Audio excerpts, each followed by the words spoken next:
Morning నుంచి ఇవాళ happy GST morning అని మెసేజ్లు తెగబెడుతున్నారు మన వాళ్ళందరూ ఫేస్బుక్ లో అంతటా. అసలు హ్యాపీ జిఎస్టీ ఏంటండి?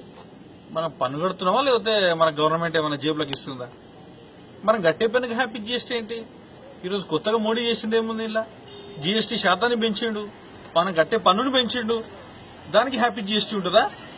అంటే మనము ప్రజలకు ఏదో న్యాయం చేస్తున్నా, ప్రజలకు ఇంకేదో నేను దేశాన్ని ఏదో ఉద్ధరిస్తున్నా అని చెప్పి ఆయన నిన్న ఏదో సెలబ్రేషన్ చేసుకుంటే దానికి మద్దతుగా మన యువకులందరూ హ్యాపీ జిఎస్టీ మార్నింగ్.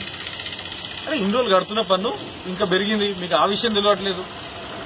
ఇన్ని రోజులు స్టేట్ ట్యాక్స్ సెంట్రల్ ట్యాక్స్ కాకుండా అడిషనల్ గా ఈ మోడీ వచ్చిన తర్వాత కృషి కళ్యాణ్ సెస్ అని, స్వచ్ఛ భారత్ సెస్ అని 2% సెస్ వసూలు చేసేది.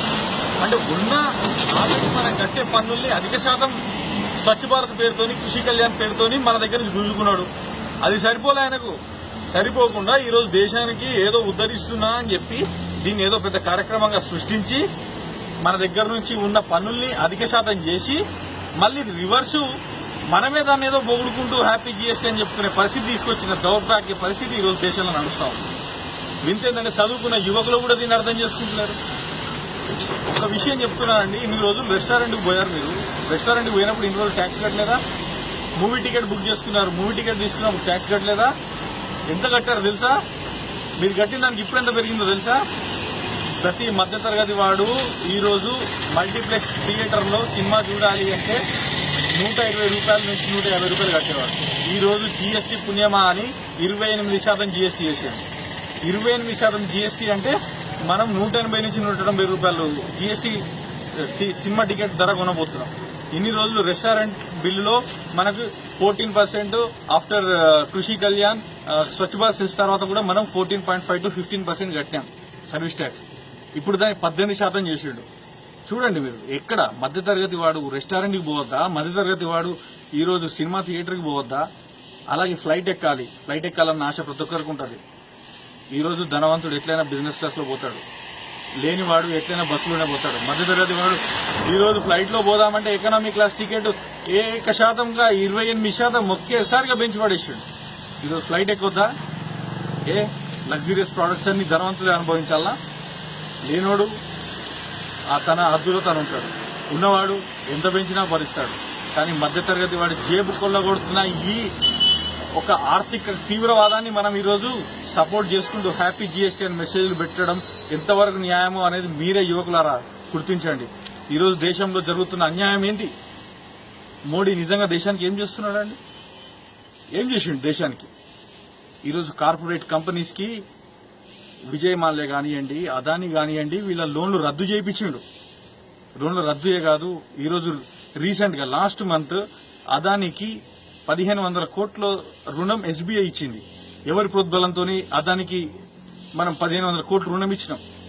ఈరోజు బ్యాంకులలో మనం చేసిన డిపాజిట్ కి వడ్డీ తగ్గిస్తున్నాడు, పన్నులు పెంచుతున్నాడు, ఏమనంటే దేశభక్తి అంటున్నాడు, ఆర్మీని వాడుకుంటున్నాడు. ఈరోజు మనమందరము దేశభక్తి, మనందరిలో దేశభక్తి ఉంది. కాంగ్రెస్ ప్రభుత్వం ఉన్నప్పుడు ఉంది, బీజేపీ ప్రభుత్వం ఉన్నప్పుడు ఉంది.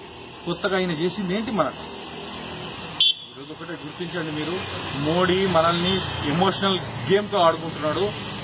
మీకు ఒక విషయం చెప్పదలుచుకున్నా, అసలు జీఎస్టీ ఎక్కడ పడుతుంది? జీఎస్టీ మనము ఇన్ని రోజులు ఏదో కిరాణానికి పోయి కిలో కందిపప్పు లేకపోతే కిలో మినపప్పు కొనుక్కుంటే జీఎస్టీ కట్టినామా? ట్యాక్స్ కట్టలేదు.